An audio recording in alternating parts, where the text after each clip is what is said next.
What is going on, guys? It is Wrestlelamia here, back with some more news. Join us now as we look at this week's edition of the Red Brand, as well as the wildest news stories and rumors you need to know, including Randy Orton returns to WWE, MJF quietly signs new deal, is John Cena working at Survivor Series, and much more. Be sure to subscribe and hit that notification bell for daily wrestling videos, and follow us on Facebook for exclusive lists. Also check out our new website, Wrestlelamia.com. Now, as always, we won't recap the matches, but just look at the good, the bad, and the downright ugly. As always, we start off with the good as number 1, Drew explains all. Is Drew McIntyre heel? Well, the Scottish Warrior explained to the WWE Universe that nothing has changed about him, and that his true fans know that. McIntyre gave a credible explanation as to why he laid out Jey Uso last week, going so far as to say at least he did face-to-face and not behind Uso's back.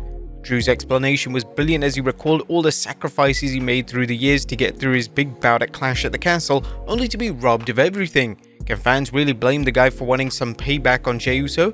If so, it's not a stretch to understand why he sided but not joined the Judgment Day to get Jey Uso trapped in a cage. This was a brilliant promo by Drew that had some fans siding with him, which only makes his storyline more intriguing as fans wait to see if his actions follow his words, or that he hasn't changed and that he's only looking for revenge on Jey Uso. Number 2, Chelsea Green commentary. Chelsea Green was fantastic doing guest commentary during the Fatal 4-Way match to determine her and Piper Niven's next opponent for the Women's Tag Team Championship. Green's self-entitled Karen act continues to improve, and it would have been easy for this to be a typical one-note joke, but Green's determination to make something memorable is apparent every week. Number 3, Miz stands up to Gunther.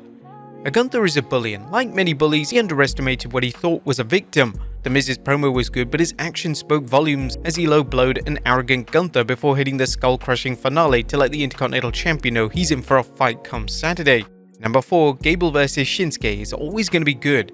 And while Chad Gable and Otis seems to be on the back burner and creative, which is understandable given the surplus of talent and Triple H's difficulty managing time on TV and PLEs, you can always count on him to put on a good match. Last night's bout with Shinsuke Nakamura was a classic, but it was an engaging and entertaining match that fans of solid wrestling will watch, regardless of whether there's a storyline behind it.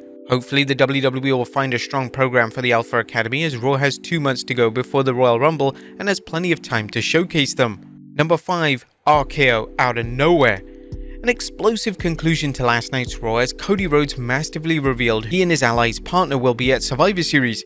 Rhodes demonstrated his incredible mic skills as he held the audience's attention with every word as he teased contacting someone he had a legacy with and dropped every possible catchphrase concerning Randy Orton before letting the fans shout Orton's name. It was a bravo performance by Cody and a great way to reveal their teammate without even mentioning his name. Best of all, the WWE kept Orton off TV, so fans will have to tune in to Survivor Series to see his long-awaited return. Anyone who doubts Cody's ability to mesmerize the crowd needs to watch this segment. This includes Triple H, even if he's considering keeping the Undisputed Championship on Roman Reigns. The American Nightmare is a megastar who somehow continues to improve week by week. And is Jey Uso's past catching up with him? As explosive as Raw's ending was, the WWE added to the intrigue by focusing on Jey Uso's face after the babyface is revealed Randy Orton will join them. Jey knows he was partly responsible for putting Orton on the shelf for 18 months, and he's got to be sweating bullets about whether Randy will let bygones be bygones or the Viper will give him a reception even more violent than the one Drew McIntyre did. If it does, the heels may have an extra teammate at War Games. But that was a good. What about the bad? Is number 1, Women's Fatal 4-Way flop. It was good to see the WWE drag out some of their tag teams in its women's division, but the match was a mess, consisting of mostly flippity flops and little resembling a coherent match. Number 2, burying Raquel Rodriguez.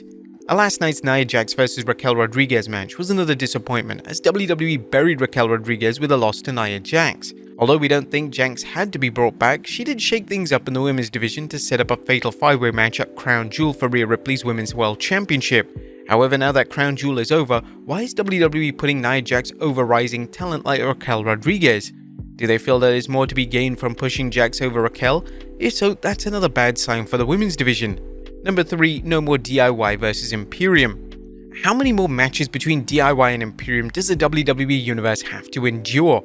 What happened to Triple H's policy of avoiding endless rematches, and what is the end result he's looking for with this series, other than to make fans stop caring about both teams?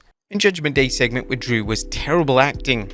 Like many fellow fans, we enjoyed the Judgment Day's work, but last night's backstage segment where Damian Priest argued with Drew McIntyre over who would work in the main event was a disaster. The acting was so bad that we thought we were watching a deleted scene from the Marine 4. The WWE's premier faction needs to be handled with more care, or they're going to become just another one of WWE's multitude of forgettable factions.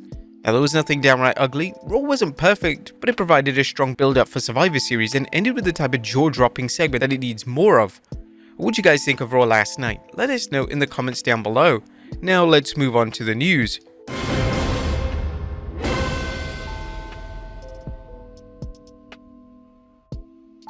Now, first story looks at, has MJF quietly signed a new deal with AEW?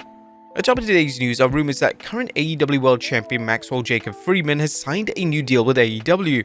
If so, it's a bad sign for WWE, which recently missed out on an opportunity to sign New Japan Pro Wrestling star Will Ospreay. Ospreay showed up at Full Gear to announce he's all elite, that is until once his current deal with New Japan expires at the end of January. If MJF has signed, it invites speculation as to why two of wrestling's hottest young stars are choosing AEW over the world's biggest and most recognized wrestling promotion. House of Wrestling is reporting, House of Wrestling has heard from several WWE sources who believe Friedman has quietly re-signed with AEW. One higher-up WWE source stated that there have been zero talks between the two sides. They further noted that the idea Friedman is set to enter free agency immediately is a false narrative, and that they believe he is re-signed into 2027. The site discussed the narrative of MJF threatening to jump to WWE as soon as his current deal with AEW expires, believed to be in 2024. The current AEW stars incorporated this threat into many promos, often jokingly referring to WWE's Nick Khan as Old Jolly St. Nick. Nonetheless, House of Wrestling notes, this is completely in his head storyline. One WWE source said.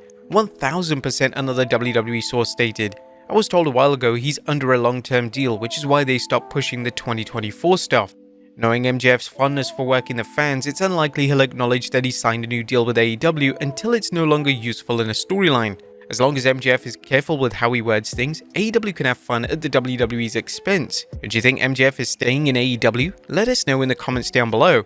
Next up was John Cena booked to work at Survivor Series. And John Cena is back in Hollywood thanks to the end of the Screen Actors Guild strike, but was the WWE planning on having to work at Survivor Series? Well, that's a rumor going around, and Ringside News recently mentioned a prior story from Better Wrestling Experience.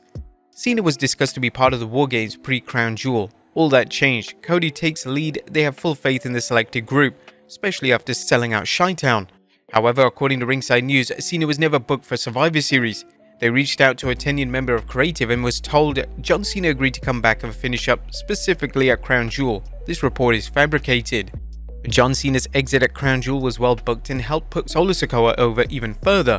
Would you have liked to see John Cena at Survivor Series? Let us know in the comments down below.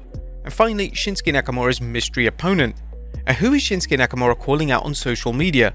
Nakamura has been addressing a mystery opponent over the last few weeks as he's kept himself busy by polishing off one opponent after another on Raw. The WWE posted this message from the King of Strong Style on X saying, How long? How long do I need to wait? I'm ready to fight. Where are you? I know where you are. You are close. I take all from you. This is my opportunity. I'm waiting. According to Fightful, previously some fans thought that Nakamura may have been calling out Randy Orton.